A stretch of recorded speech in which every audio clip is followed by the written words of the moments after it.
מתי תפתח ופיי תהילתך. Eternal God, open my lips that my mouth may declare your praise.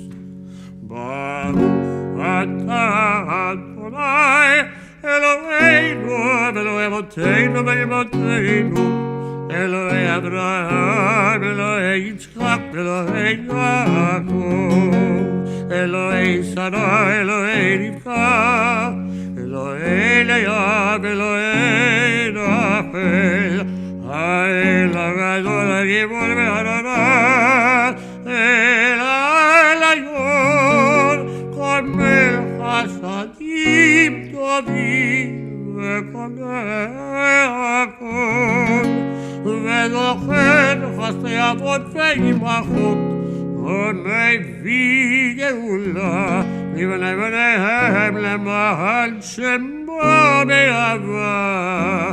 מלך חוזר מושיע ומגן, ברוך אתה אדוני מגן אברהם וישועות שרה.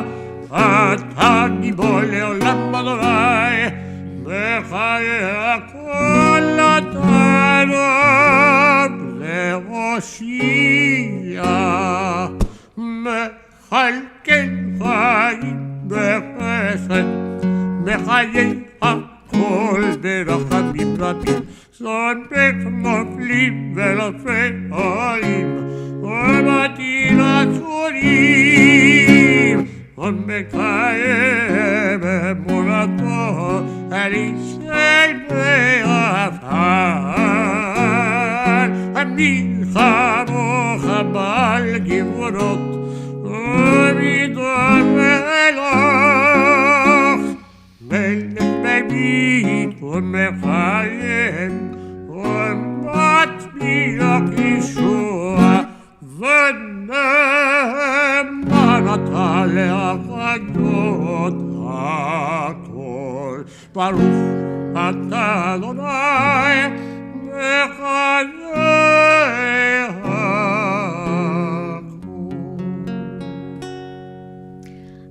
Kadosh v'shimcha kadosh, kadoshim b'halelucha selah, baruch atah Adonai, ha'el hakadosh. Please be seated. We are on page 11.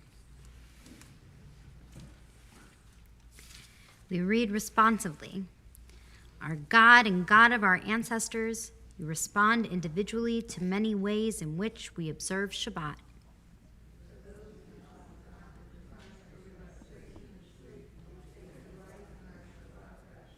For those who observe the details of Shabbat regulations, you sanctify us through your commandments.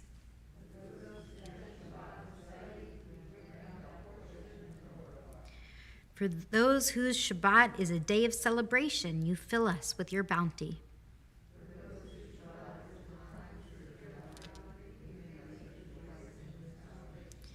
For those whose Shabbat focuses on service and prayer, you sanctify our hearts to serve you in truth.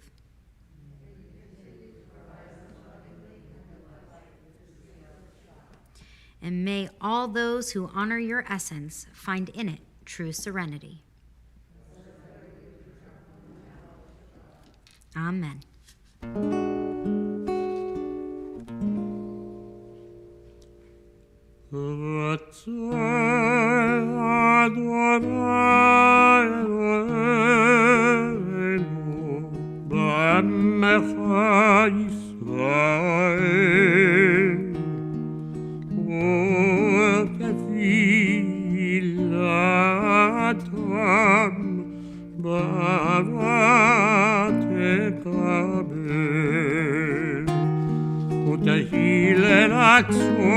תמיד עבודת ישראל עמך. ברוך אתה אדוני המחזיר שכינתו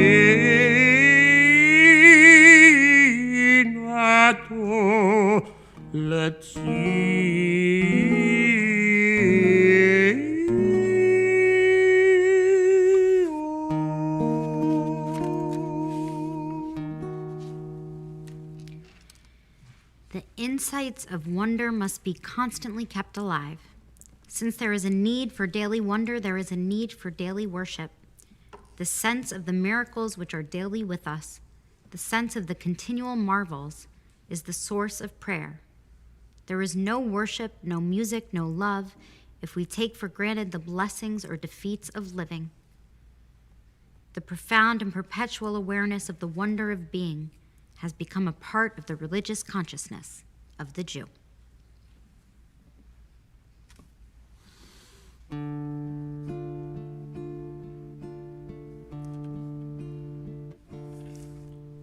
Shalom Rav al Yisrael Amcha. Shalom Rav al Yisrael Amcha. Shalom Rav al Yisrael Amcha. Tasim L'olam. Ki ata melech Adon lechol hashalom. Ki ata melech Adon lechol hashalom. Shalom Rav al Yisrael Amcha. Shalom Rav al Yisrael Amcha. Shalom Rav al Yisrael Amcha. Tasim L'olam. V'tov beinecha levarech et amcha Yisrael b'chol עת ובכל שעה בשלומך. שלום רב על ישראל עמך.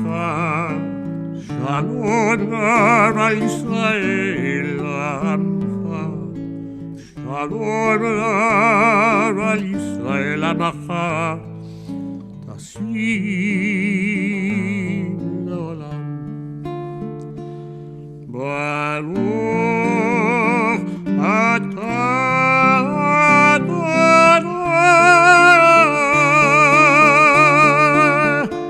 עושה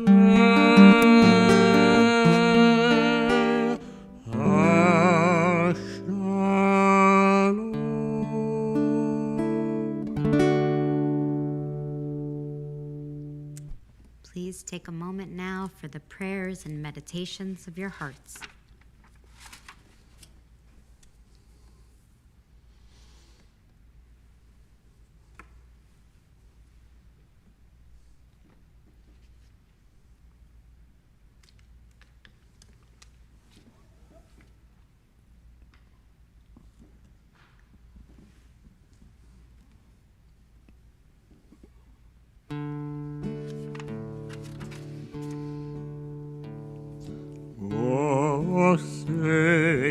Shalom, shalom bimroma. Oh, yaseh shalom. Oh, shalom, shalom bimroma. Oh, yaseh shalom. Oh, yaseh shalom. Shalom aleinu ve'al kol Yisrael ve'imenu.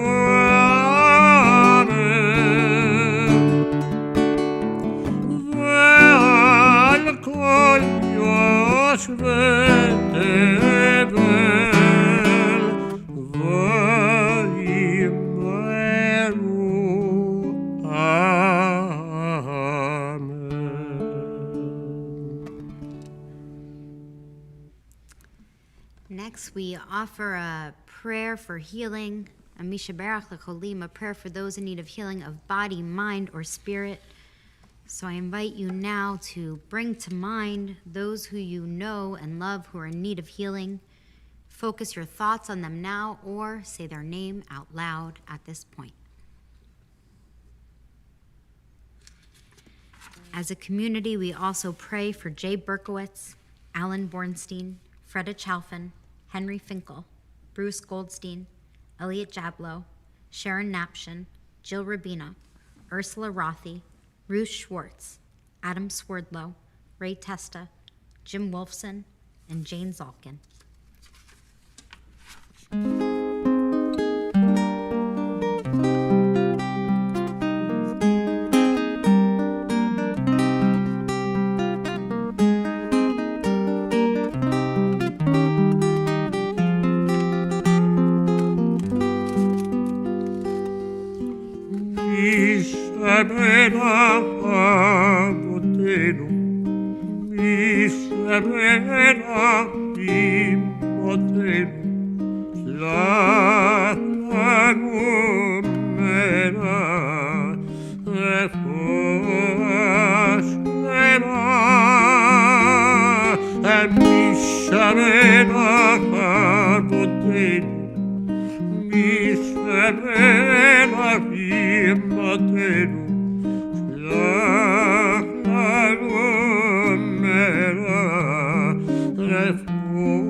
Amen.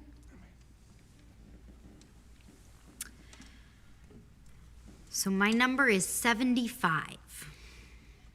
1 is too many, but 75, I don't know how I'm supposed to process that.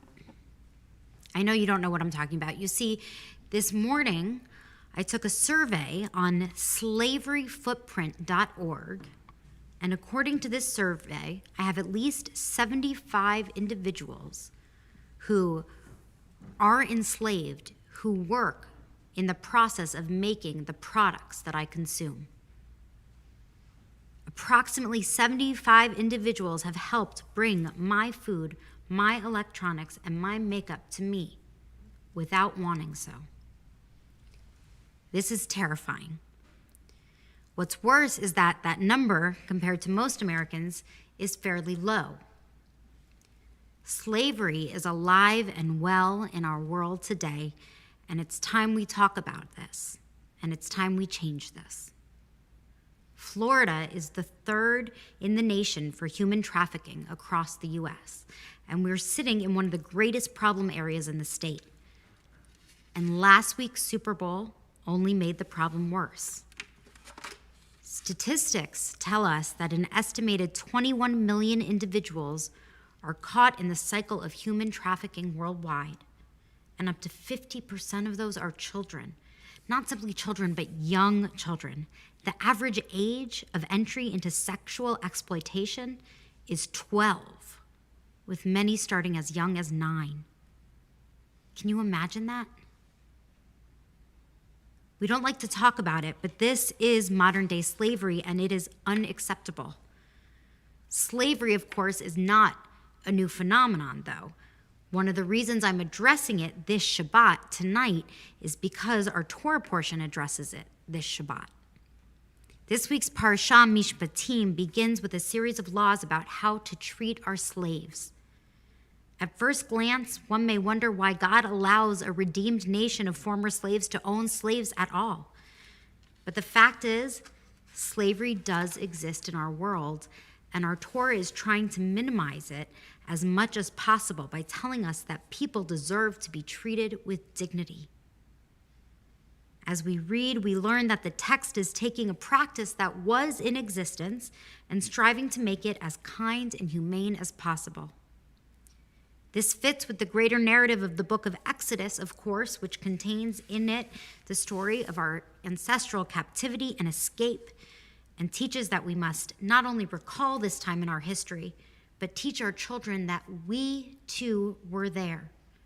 It was our experience, and it's because of what God did for us, setting us free from Egypt, that we celebrate and work towards freedom still.